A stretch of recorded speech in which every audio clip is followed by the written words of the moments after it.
15 most difficult pharmacology cardiovascular drugs practice test for finals.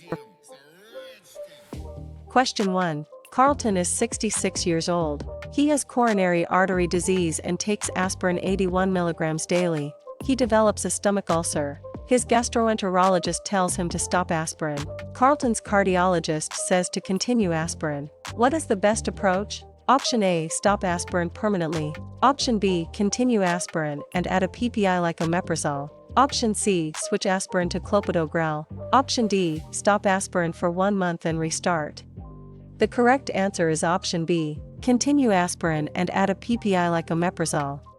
The risk of a heart attack or stent thrombosis from stopping aspirin is higher than the risk of bleeding from continuing aspirin. The correct approach is to continue aspirin and add a proton pump inhibitor to protect the stomach. Clopidogrel is not safer than aspirin for the stomach. Carlton needs both his heart and his stomach. The nurse who advocates for stopping aspirin without a PPI puts Carlton at risk for a fatal heart attack. Question 2. Moses is 82 years old. He has atrial fibrillation and takes warfarin. His INR is 3.8. He has no bleeding. He is scheduled for a dental extraction tomorrow. The dentist wants to stop warfarin for 3 days before the procedure. What is the best response? Option A. Stop warfarin as the dentist ordered. Option B. Continue warfarin because dental extract ions have low bleeding risk. Option C. Stop warfarin and bridge with enoxaparin. Option D. Stop warfarin and check INR the day of the procedure. The correct answer is option B. Continue warfarin because dental extract ions have low bleeding risk. For most dental extract ions, continuing warfarin with an INR below 4.0 is safe.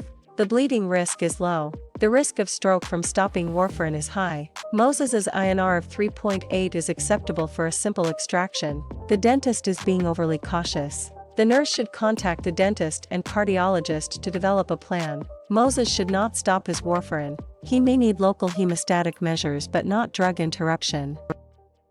Question 3. Priscilla is 55 years old. She has heart failure with reduced ejection fraction and takes carvedilol 25 mg twice daily. She presents with dizziness and lightheadedness when standing. Her lying blood pressure is 110/70.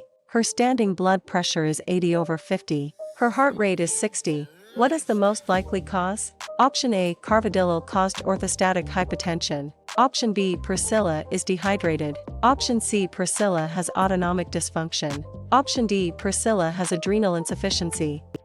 The correct answer is option A. Carvedilol caused orthostatic hypotension. Carvedilol is a non-selective beta blocker with alpha blocking activity. The alpha blockade causes vasodilation and orthostatic hypotension. This is a known side effect. Priscilla's dose may be too high or she may need to switch to metoprolol, which has no alpha blocking effects. The nurse who checks lying and standing blood pressure identifies the problem. Priscilla needs a medication adjustment, not 4 fluids. Question 4. Jerome is 47 years old. He has no medical problems. He presents with a blood pressure of 160/100 on 3 visits. His provider prescribes lisinopril 10 mg daily. Jerome asks the nurse if he will need to take this medication forever. What is the best response? Option A. Yes, hypertension is a chronic disease requiring lifelong treatment. Option B. No, you can stop when your blood pressure is normal for 6 months. Option C. Maybe lifestyle changes can sometimes reduce or eliminate the need for medication. Option D. Both A and C are correct. The correct answer is option D. Both A and C are correct. Hypertension is usually a chronic condition. Many patients need lifelong medication. However, significant lifestyle changes including weight loss, exercise, low-sodium diet, and reduced alcohol can lower blood pressure enough to reduce or discontinue medication in some patients. Jerome should not stop his medication without medical supervision, but he should be encouraged to make lifestyle changes. The nurse who says only yes or only no gives incomplete information. The correct answer is both. Question 5. Lloyd is 71 years old. He has heart failure with reduced ejection fraction and takes Entresto or sacubitril valsartan 49/51 mg twice daily. He presents with angioedema, swelling of his lips and face but no airway compromise. His blood pressure is normal. What is the best action? Option A. Stop Entresto permanently and switch to a different heart failure medication. Option B, stop Entresto temporarily and restart at a lower dose. Option C, continue Entresto and give diphenhydramine. Option D, continue Entresto and observe. The correct answer is option A. Stop Entresto permanently and switch to a different heart failure medication.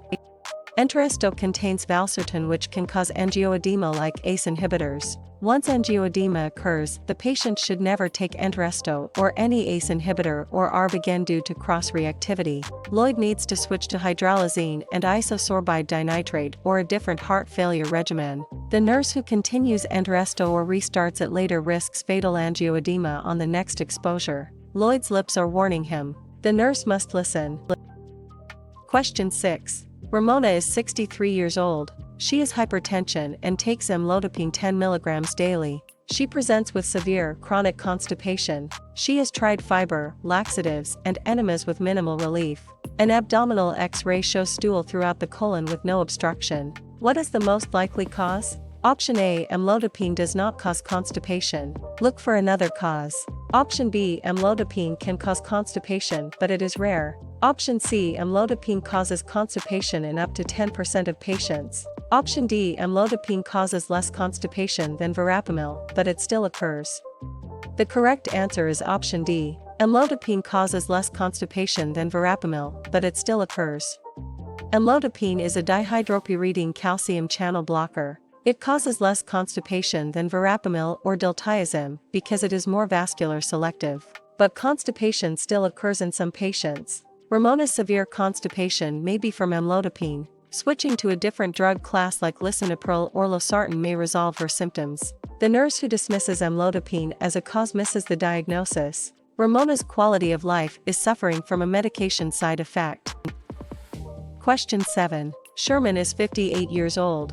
He has coronary artery disease and takes clopidogrel or Plavix. He is scheduled for a hip replacement surgery. The surgeon wants to stop clopidogrel 5 days before surgery. Sherman asks his nurse if he needs a bridging medication during that time. What is the best response? Option A. Yes, you need bridging with enoxaparin or Levinox. Option B. No, you do not need bridging because clopidogrel has a short half-life. Option C. Yes, you need bridging with aspirin. Option D. No, you need to stop clopidogrel but start a different antiplatelet. The correct answer is option B. No, you do not need bridging because clopidogrel has a short half-life. Clopidogrel is an antiplatelet, not an anticoagulant. Bridging with enoxaparin is for anticoagulation like warfarin, not for antiplatelets. The risk of stent thrombosis if clopidogrel is stopped for surgery must be weighed against the bleeding risk. For most non-cardiac surgery, clopidogrel is stopped without bridging. Sherman does not need Levinox. The nurse who orders bridging causes unnecessary bleeding risk. The surgeon was correct. Question 8. Irma is 77 years old. She has heart failure with preserved ejection fraction. She takes furosemide 80 mg twice daily and metolazone 5 mg daily. She presents with severe weakness and muscle cramps. Her potassium is 2.5.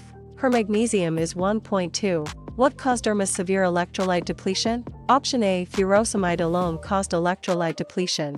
Option B, metolazone alone caused electrolyte depletion. Option C, the combination of furosemide and metolazone caused profound potassium and magnesium wasting. Option D, Irma has a gastrointestinal loss from diarrhea. The correct answer is option C. The combination of furosemide and metolazone caused profound potassium and magnesium wasting.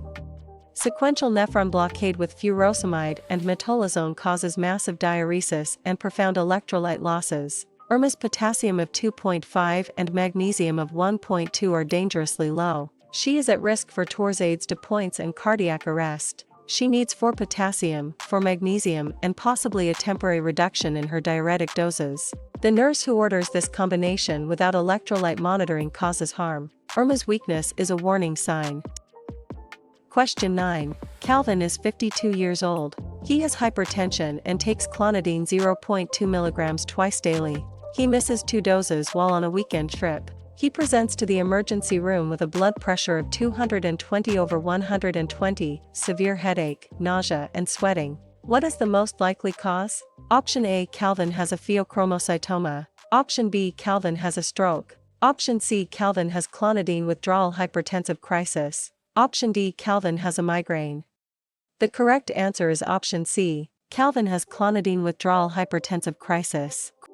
Clonidine withdrawal causes rebound hypertension due to sudden increase in sympathetic outflow. The blood pressure can spike to dangerous levels within 24 to 48 hours of missed doses. Calvin needs 4 antihypertensives like nicardipine or labetalol. He also needs his clonidine restarted. The nurse who treats this as essential hypertension without asking about missed medications misses the diagnosis. Calvin almost died because he forgot his pills. Question 10. Naomi is 68 years old.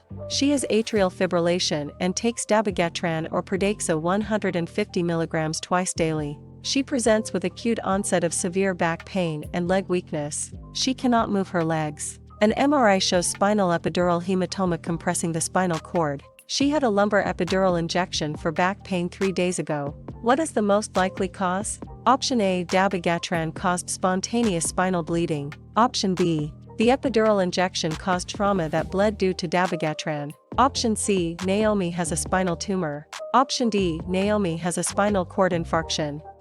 The correct answer is option B. The epidural injection caused trauma that bled due to dabigatran.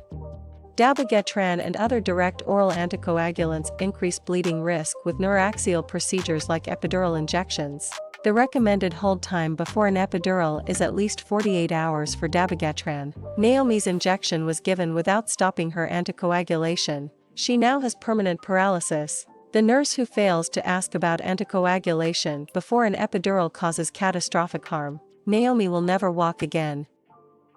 Question 11. Dwayne is 59 years old. He has hypertension and takes lisinopril 20 mg daily. He presents with a persistent dry cough for 3 months. He has tried over-the-counter cough suppressants with no relief. His chest X-ray is normal. He has no fever or shortness of breath.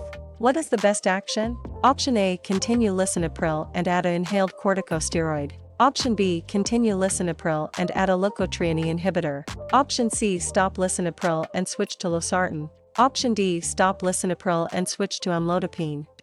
The correct answer is option C. Stop lisinopril and switch to losartan. Lisinopril-induced cough is caused by bradykinin accumulation. The cough resolves within days to weeks after stopping the ACE inhibitor. Losartan is an ARB which works similarly but rarely causes cough. Switching to losartan is the best option because it preserves the benefits of RAAS blockade without the cough. Amlodipine works but is a different class. The nurse who treats the cough instead of the cause keeps Dwayne suffering. His cough is not a mystery. It is the medication. Question 12. Gretchen is 74 years old. She has heart failure with reduced ejection fraction and takes spironolactone 25 mg daily. She also takes over-the-counter potassium supplements because she heard potassium is good for the heart. She presents with weakness and palpitations. Her potassium is 6.9. Her EKG shows peaked T waves. What is the priority intervention? Option A. Stop spironolactone only. Option B. Stop potassium supplements only. Option C. Stop both spironolactone and potassium supplements and give 4 calcium gluconate. Option D. Give 4 insulin and dextrose without stopping medications. The correct answer is option C. Stop both spironolactone and potassium supplements and give 4 calcium gluconate. Gretchen is in hyperkalemic emergency from taking 2 potassium-raising agents. Peak T waves are a sign of cardiac toxicity. For calcium gluconate stabilizes the heart immediately. Insulin and dextrose shift potassium into cells. Both medications must be stopped permanently. Gretchen did not know her potassium supplement was dangerous with spironolactone. The nurse who fails to educate causes cardiac arrest. Gretchen needs emergency treatment now. Question 13. Mitchell is 49 years old. He has no medical problems. He presents for a pre-employment physical. His blood pressure is 148/94. His BMI is 34. He drinks 3 beers daily. He smokes 1 pack of cigarettes daily. He eats fast food frequently. What is the most appropriate first step in managing Mitchell's blood pressure? Option A. Start lisinopril 10 mg daily.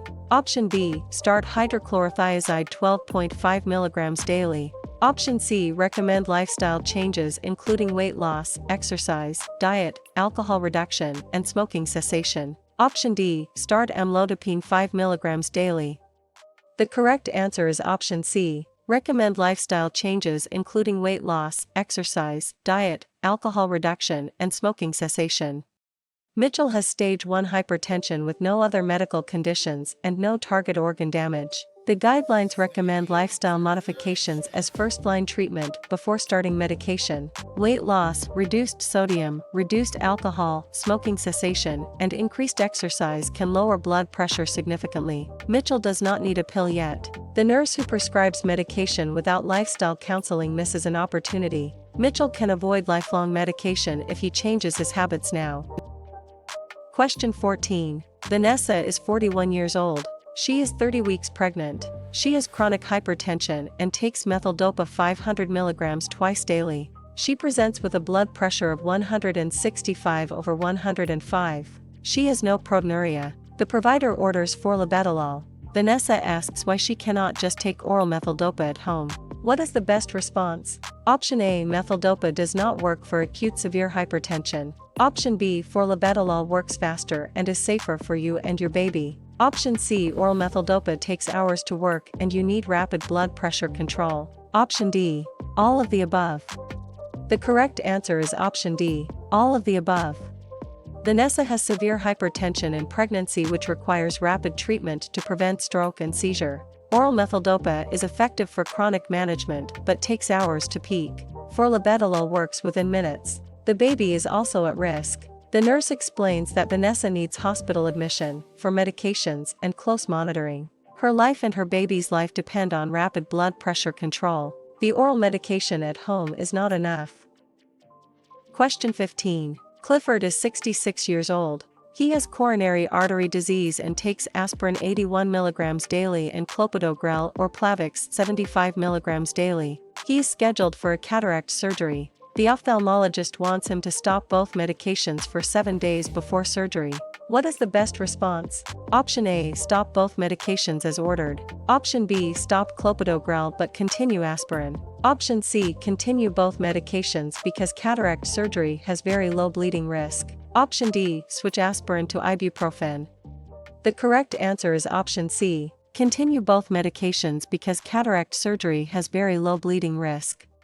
Cataract surgery is a low bleeding risk procedure. Most ophthalmologists now perform cataract surgery on patients taking dual antiplatelet therapy. The risk of stopping antiplatelets and causing a heart attack or stent thrombosis is much higher than the risk of bleeding during cataract surgery. Clifford should continue both medications.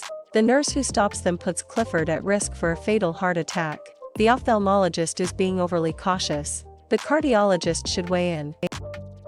Question 16. Roberta is 55 years old. She has heart failure with reduced ejection fraction. She takes lisinopril, metoprolol succinate, furosemide, and spironolactone. She presents with a potassium of 5.9. Her creatinine is 1.2. She has no EKG changes. What is the best initial action? Option A, stop lisinopril only. Option B, stop spironolactone only. Option C, stop both lisinopril and spironolactone. Option D, continue both but add K-oxalate.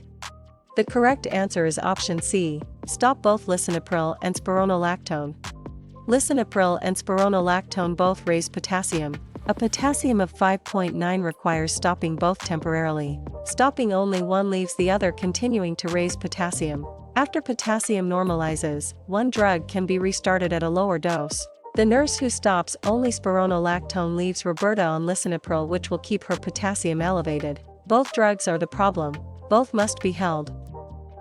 Question 17. Irving is 73 years old. He has atrial fibrillation and takes warfarin. His INR is 2.8. He develops a cold and starts taking over-the-counter cold medication containing NSAIDs. 3 days later he presents with melena or black tarry stools. His hemoglobin drops from 13 to 8. What caused Irving's gastrointestinal bleed? Option A, warfarin alone caused the bleed. Option B, the NSAID caused a gastric ulcer that bled due to warfarin. Option C, the cold medication had no effect. Option D, Irving has colon cancer. The correct answer is option B, the NSAID caused a gastric ulcer that bled due to warfarin. NSAIDs cause gastric ulcers by inhibiting protective prostaglandins. Warfarin does not cause ulcers but prevents clotting once bleeding starts. The combination is deadly. Irving's cold medication caused his ulcer. Warfarin made it bleed. The nurse who does not warn patients on warfarin to avoid NSAIDs causes preventable bleeds. Irving needs 4 fluids, blood transfusion, and proton pump inhibitor. His warfarin must be held and reversed if bleeding continues. Question 18. Miranda is 28 years old. She has no medical problems. She presents with palpitations. Her EKG shows supraventricular tachycardia at 220 beats per minute. She is hemodynamically stable. The provider orders adenosine 6 mg for push. The nurse draws up the adenosine. What is the most important next step? Option A. Push adenosine slowly over 1 minute. Option B. Push adenosine rapidly and immediately flush with saline. Option C. Push adenosine over 30 seconds. Option D. Push adenosine mixed with saline in a 10 ml syringe. The correct answer is option B. Push adenosine rapidly and immediately flush with saline. Adenosine has a half-life of less than 10 seconds. It must be given as a rapid 4-push followed immediately by a rapid saline flush to push the drug into the central circulation. Slow administration allows the drug to be metabolized before it reaches the heart. Miranda's SVT will not convert. The nurse who pushes adenosine slowly fails the patient. The rapid push and flush are not optional. They are essential.